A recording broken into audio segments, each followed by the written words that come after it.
Hi అండి. Stay safe, stay healthy. నేను సోని కిరణ్మయ్.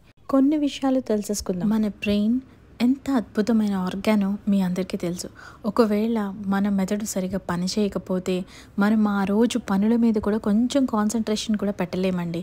మంచిగా పని చేస్తేనే రోజువారి పనులు కూడా మనం చేసుకోగలం. ఇక్కడ మనం బ్రెయిన్ పార్ట్స్ చూస్తే సెరిబ్రమ్ అని ఉంటుందండి. అది మన ఫ్రాంటల్ లోబ్ అంటారు. మన నుదురు బ్యాక్ సైడ్ ఉండేటువంటి బ్రెయిన్ అనమాట.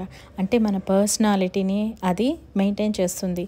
థింకింగ్, మనం ఏం ఆలోచిస్తున్నాం, ఏం ప్లాన్స్ వేస్తున్నాం, మనం ప్రాబ్లమ్ సాల్వ్ చేయగలమా లేదా, ఇవన్నీ కూడా ఫ్రాంటల్ లోబ్ అంటే ఎదుట ఉండే బ్రెయిన్ హెల్ప్ చేస్తుంది అనమాట. మన మూమెంట్స్, మన లాంగ్వేజ్ ఎలా ఆటోమేటిక్గా మన సర్క్యులేషన్ అవుతుందో ఇవన్నీ కూడా ఈ బ్రెయిన్ ద్వారానే జరుగుతాయండి. మనిషి పర్సనాలిటీ ఒక 13 రకాలుగా విభజించవచ్చు. బ్రెయిన్ ఫిజికల్గానే కాదండి, మెంటల్గా కూడా ఇది మనల్ని చాలా డిస్టర్బ్ చేస్తుంది. ఎలా అంటే ఒక్కోసారి మనం గాసిప్ చేస్తాము, చాలా ఎక్స్క్యూజెస్ మన లైఫ్లో ఉంటాయి, కొన్నిసార్లు అబద్ధాలు చెప్తాము, ఇండిపెండెంట్గా బ్రతకాలనుకుంటాము, కొన్నిసార్లు మనమే ఇనిషియేషన్ తీసుకుంటాం, కొన్నిసార్లు ఇనిషియేషన్ తీసుకోము. ఇట్లాంటి క్యారెక్టరిస్టిక్స్ అన్నీ కూడా ఈ బ్రెయిన్లోనే స్టార్ట్ అవుతాయి. చెప్పాలంటే మన పర్సనాలిటీని ఈ బ్రెయినే డిసైడ్ చేస్తుందండి.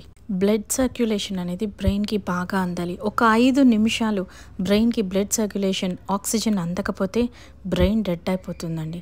సో దీనికి కనెక్షన్ స్పైనల్ కార్డ్. స్పైనల్ కార్డ్ని ప్రొటెక్ట్ చేయడానికి ఒక ఫ్లూయిడ్ ఉంటుందండి. దాన్ని సెరిబ్రో స్పైనల్ ఫ్లూయిడ్ అంటారు. బ్రెయిన్కి సరైన విధానంలో మనం తినే న్యూట్రియంట్స్ మీద ఆధారపడి ఉందని మీరు ఎప్పుడైనా అనుకున్నారా? సో మనం చూస్ చేసుకునే ఫుడ్స్ పర్సనాలిటీని, మన బ్రెయిన్ని కంట్రోల్ చేస్తాయి. So eat healthy food. Stay safe, stay healthy. మీ ఆరోగ్యం మీ చేతుల్లో. Subscribe to my channel. మీ ఫ్రెండ్స్కి షేర్ చేయండి. Thank you.